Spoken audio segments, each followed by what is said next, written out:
नमस्कार, मैं ऋचा सिंह और आप देख रहे हैं सी न्यूज़ भारत। खबर मध्य प्रदेश के रीवा जिले से है, जहां अंतर्राष्ट्रीय कृष्ण भावनामृत संघ इस्कॉन रीवा द्वारा श्री कृष्ण जन्माष्टमी के अवसर पर बड़े पैमाने पर श्री कृष्ण जन्माष्टमी महोत्सव कार्यक्रम के आयोजन की तैयारी बहुत ही उत्सुकता से की जा रही है। प्रत्येक वर्ष आयोजित होने वाला ये आयोजन इस वर्ष बहुत ही बड़े पैमाने पर आयोजित किया जाएगा। साथ ही कार्यक्रम की जानकारी देने के लिए स्थानीय उत्सव राजविलास में पत्रकार वार्ता का आयोजन किया गया और कार्यक्रम की जानकारी देते हुए बताया गया कि इस वर्ष जन्माष्टमी के अवसर पर कार्यक्रम का आयोजन 3 दिन तक किया जाएगा। इस 3 दिवसीय कार्यक्रम में 5 सितंबर को अंतर्राष्ट्रीय भक्तों द्वारा शोभा यात्रा निकाली जाएगी और 7 सितंबर को मुख्य आयोजन कृष्णा राज कपूर ऑडिटोरियम में बड़े ही धूमधाम के साथ आयोजित किया जाएगा।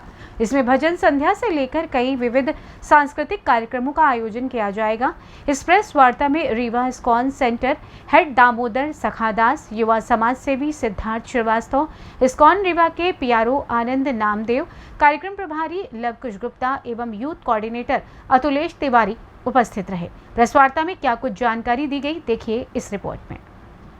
कृष्ण जन्माष्टमी का पर्व सिर्फ हिंदुस्तान ही नहीं बल्कि पूरे विश्व में बड़े धूमधाम से मनाया जाता है। हम सब के आराध्य है। उसी क्रम में रीवा शहर में प्रतिवर्ष जन्माष्टमी के अवसर पर एक बड़ा कार्यक्रम हमेशा से ही इस्कॉन मंदिर के तत्वाधान में किया जाता रहा है, लेकिन इस वर्ष वो आयोजन बहुत बड़े पैमाने पर आयोजित किया जा रहा है और इस बार अंतर्राष्ट्रीय स्तर पर जो भक्त हैं वो भी रीवा आ चुके हैं और ये कार्यक्रम 5 तारीख से लेकर के 7 तारीख तक 3 दिवसीय कार्यक्रम इस बार का है, जिसमें 5 तारीख को शोभा यात्रा होगी वृहद स्तर पर और 7 तारीख को राज कपूर ऑडिटोरियम में ये कार्यक्रम होगा। इस बार का कार्यक्रम अन्य वर्षों की तुलना में काफ़ी वृहद है और इसकी विस्तृत जानकारी देने के लिए हमारे बीच में इस्कॉन रीवा हेड उपस्थित है। मैं चाहता हूँ वो प्रेस कॉन्फ्रेंस को एड्रेस करें। हमारा कार्यक्रम 5 तारीख को शोभा यात्रा का कार्यक्रम है, जिसमें लगभग 7 के लगभग विदेशी भक्त भी सम्मिलित होंगे, जो यूक्रेन से, रसिया से, नाइजीरिया से और अमेरिका से आए हुए हैं। और ये प्रोग्राम में पूरी तरह से कीर्तन और नाच गाने का कार्यक्रम रहेगा, जो कि सिरमौर चौराहे से चालू होकर के कला मंदिर अमहिया होते हुए सिविल प्लाजा होते हुए मानस भवन तक जाएगी यात्रा। यह दोपहर 3 बजे से चालू होकर के लगभग 8 बजे तक कार्यक्रम होगा और आखिरी में प्रोग्राम के सभी भक्तों के लिए प्रसाद सम्मिलित है। पूरे रास्ते में उनका स्वागत होगा, भगवान का जगह जगह पर स्वागत किए जाएंगे। और 7 तारीख के कार्यक्रम को रूपरेखा इस तरह से दी गई है कि दोपहर 12 बजे से लेकर के रात 12 बजे तक पूरा जन्माष्टमी का प्रोग्राम मनाया जाएगा, जिसमें 2 बार भगवान का अभिषेक होगा। एक बार बृहद अभिषेक होगा जो रात्रि के समय में होगा, पुष्प अभिषेक होगा।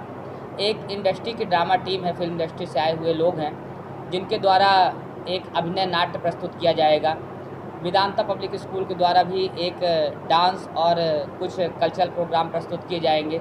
इस तरह से कई प्रोग्राम हैं, कल्चरल प्रोग्राम्स है स्कूल के बच्चों के द्वारा और ड्रामा, फिल्म इंडस्ट्री के बच्चों के द्वारा ड्रामा, इस्कॉन के बच्चों के द्वारा ड्रामा और वृंदावन की स्टाइल में अभिषेक। और इस कार्यक्रम के मुख्य अतिथि है मुख्य रूप से प्राणेश्वर पोजी, जो इस्कॉन एमपी के रीजनल सेक्रेटरी हैं, वो भी यहाँ पास आएंगे, जिनके द्वारा भागवत कथा का कार्यक्रम होगा।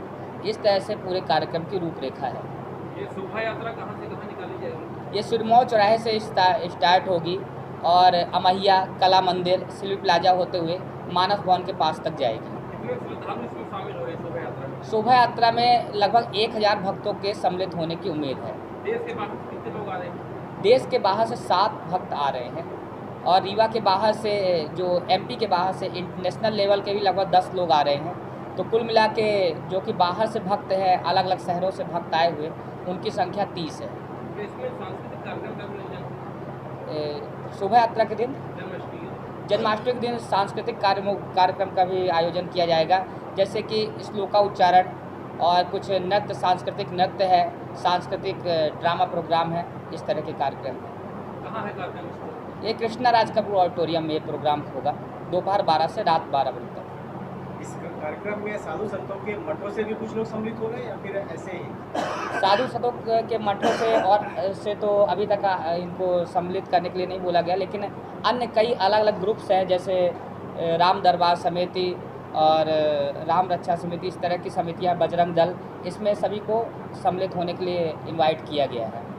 अलग अलग कार्यक्रम हर वर्ष होते थे, सिटी प्लाजा में अलग कार्यक्रम होता था, जी, जी। में अलग होता था। क्या इस बार भी अलग अलग होगी, सब एक ग्रुप में करेंगे?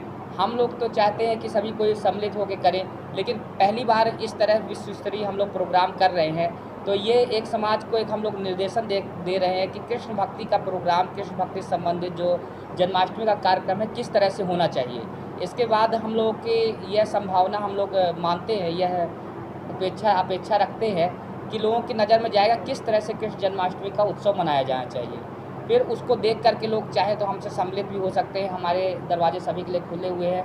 प्रभुपाद जी ने हमारे एक ऐसा घर बनाया है जिसमें पूरी दुनिया रह सकती है, सारी संस्थाएं इसमें सम्मिलित हो सकती हैं।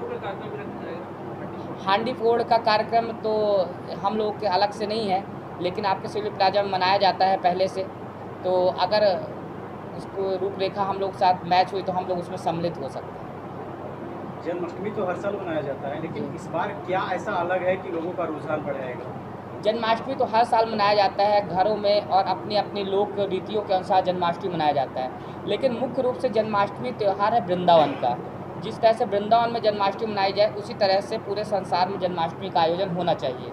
लेकिन क्या है कि लोग अपने अपने इच्छाओं के अनुसार, अपने अपने सामाजिक स्तर के अनुसार, अपने पूर्वजों के अनुसार, या कि लोगों को देख देख के अलग अलग तरीके से जन्माष्टमी का आयोजन करते हैं। उसमें से जो पौराणिक जो विधियाँ होती हैं लुप्त हो जाती हैं। तो हम लोगों का मुख्य उद्देश्य जो पौराणिक रीत से जन्माष्टमी का प्रोग्राम होता है, जिस मंत्रों के साथ भगवान को आवाहन करना चाहिए, जैसे हम लोग जन्माष्टमी के प्रोग्राम में एक दिन पहले भगवान को आवाहन करेंगे, एक दिन पहले भगवान को पूरे उत्सव का आवाहन करेंगे शाम को मंत्रों के द्वारा।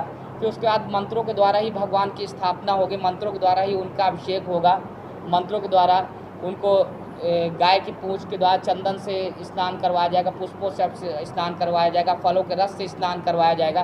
तो ये सारी विधियाँ डिटेल में हैं, जिनको व्यक्ति को अपनाना चाहिए। लेकिन क्या होता है, लोग अपने काम चलाऊ करते हैं। तो हम लोग का उद्देश्य है कि यहाँ पास लोग आएँ और जिस तरह से भगवान का वास्तविक जन्मदिन होना चाहिए, वो वास्तविक जन्मदिन आपने मनाएं। बताया कि देश विदेश से लोग भी इसमें सम्मिलित हो रहे हैं। मेन आकर्षण का केंद्र क्या रहेगा? विदेशी भी हैं इसमें, जैसे आपने बोला कि विदेशी भक्त भी आ रहे हैं। हम लोग विदेशी भक्तों को बुलाए हैं, यूक्रेन के हैं, रशिया के हैं, नाइजीरिया के हैं, अमेरिका के हैं, लगभग 7 भक्त आ रहे हैं। और इसमें सम्मिलित होकर कि वो बहुत ही सुंदर नृत्य और गान का कार्यक्रम करेंगे।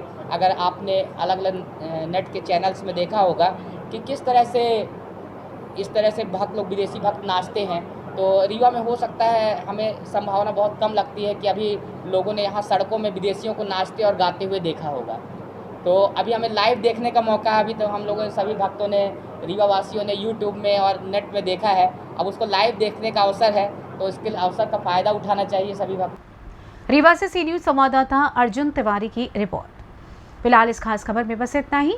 देश दुनिया की तमाम खबरों की जानकारी के लिए आप देखते रहें सी न्यूज़ भारत। हर खबर आपके साथ, आपके हाथ।